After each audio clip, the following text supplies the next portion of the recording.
سوپاس دەکەم کە لە بەرنامەکە بەشداری ئەمڕۆ من کە هاتم بۆی سەیری ئێرە بکەم و جەوی ئێرە ببینم خەڵکێکی زۆر ینی ڕێزلێنیانیان ئەدابەتۆ وێنەیان لەگەڵا گرتی یعنی ئەمە من سەرنجی ڕاشێشان بۆ پۆینتێک ئەویش ئەوەیە کە خەڵکی ئێمە حەزەکات ڕابەرێکی هەبێ مەسەلەن ڕێنیشاندەرێکی هەبێ بۆ مەسلەی گرنگجیدان بە بەرهەمی خۆماڵی بەڕێزە چی کردووە و ئەمڕۆ چی بینی لەم فیستیڤاڵێ؟ بەڵێ پێشکی دەستخۆشیتان یەکەم سوپاس. من هەمیشە حەز و خولیامەوە بووە کە ئەو بەروو مەجوانەی کوردستان ئاشناکەین بە میلەتەکەمان وە لە مەڵێک شوێنە فیستیڤاڵی پێ بکەین و میلەتەکەمان ئاشناوێ پێی و خۆشتان نەزانن وڵاتی ئێمە دەوڵەمەنە بە خاکێکی بە پیت و وە بە جووتیارێکی دەستڕەنین و خاوەن ڕەزەکان. ئەمڕۆ من زۆر خۆشحاڵم لێرە کە کۆمەڵێک خانمی دەستڕەنینیشم بینی جا ئەو فیستیڤاڵانە وامان لێکە کە ئەو خانمانەی کە دەستڕەنین لە وڵاتە شاراونەتەوە کە ببینرێن بناسرێن. من ئەمڕۆ زۆر خۆشحاڵم بەوە وە کاکە زانا ئێمە خاوەنی جووتیارێکی زۆر کارامەی ئەگەر خۆ پشتی بگیرێ بڕوان پێ بکە لە نەوت زۆر بەنرخترە کەرتی کوشت و کاڵ هەج وڵاتێکیش کەرتی کوشت و کاڵی نەبێ بڕوان ناکەم وڵاتێکی تەواو نییە لە ڕووی ئابوووریەوە و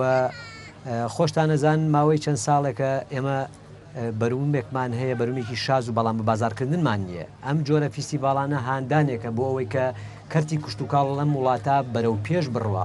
لام وایە ڕۆژی وایە لە کۆمەڵە فیستیڤاڵە بە هەزارە بە سەدەها تەن شتی تیا بفرۆشێ نەگەر کەرتی کوشت و کاڵ بگرە هی خانمە دەستڕەنینەکان بگرە هی هەنگوین هی منتیقەی هەورامان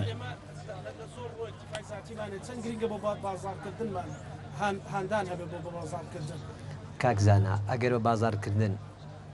خۆتان نەزان ئێمە تازە بەرومی ئێمەوە لەوە دەرچووە سلێمانی و هەولێر بیخوا یا قەزا و ناحەکان بیخوا ئێمە شتێک پشتی شکاندوینەوەی کە بە بازارکردنمان نییە. ئەو هەموو هەنار و بەرومە جوانەی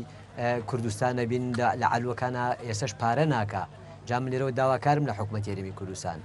هەم بتوانین لە ڕووی ئەوە کە بتوانین چەند مەعاملێک دابنین بۆ زۆرێک لە سۆپەرمارکێتەکان ئێمە لەم وڵاتە ئێستش بەروبوومی وڵاتی خۆمانی تیانە. جا بۆ ئێمە کارێنەکەین ئەو بەرومە جوانە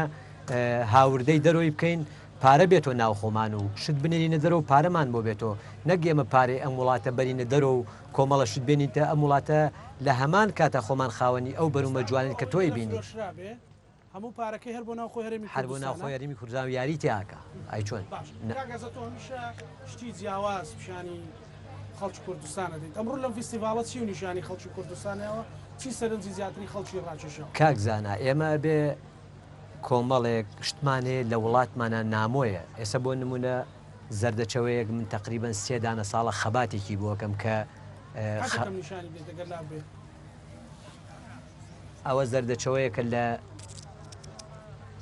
لە کوردستان ئەنجام دراوە خۆتان سێریک ئەوە زەردەچەوەی ئەوە زەنجەفیلە ئەوە ترەیەکە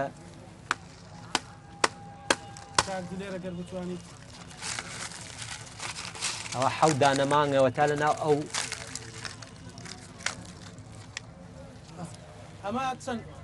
ئەوە 6 مانگە لە ناو قوڕایە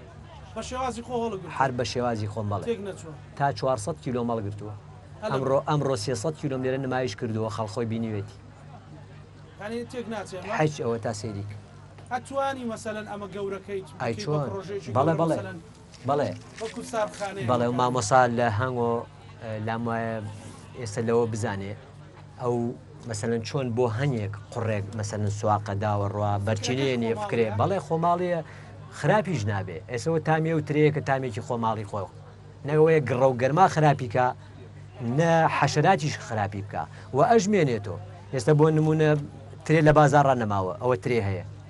ئێمە توانین کارێ بکەین لەسەر ئەو بەرومانە. ئێستا 400 تەن هەنارم من داناوە لە ساردکەرەوەیەکی خۆماڵیە بەبێ کارەبا بەبێنە و دەبێ غاز وتومە لە هەولێریش و لە دووەک و لە زاخۆشە من ئەم جۆرە فیستیڤاڵانی پێ بکەم بەو 400 تەن هەنارەکە دامناوە. ئەو کوولەکە لە ئەڵمانیا هێنام تۆیە بوو زۆر تۆیەکی نامۆ بوو. ئەوە زەنجەفیلە لە یابانێ نام تۆوەکەی ئەوە چای و بامەیە بەیەکۆ هەردووکیانم لە یەک متوربە کردووە چای و بامێ لە شوێنی خۆی ئەم چایە تا 20 گۆڵەکە بەس من پێوەنی بامێم کردووە لام وایە 100 گۆڵ بکە بەڵێ ئەوە لایەکی بامێ لایەکی چاییە ئەمڕۆ تقریبان پیکابێ لەو چایە شمێناوە لێرە لەم فیستیڤاڵان نمایشم کردووە کەواتە ئێمە هیچ گرفتێکمانێ لە ڕووی بەرهەمێنان حەج گرفتێ چەند گرنگە مەسەلەن تام و دەستگاکان و خەڵکی کوردستان لەوە تێبگە کە بەرهەمی خۆماڵی بەکار بێتان هەزار ئێستا لەخوای گەورە بەزیابێ میلە دوای لاتۆ کە بەرومی خۆمان نەخوا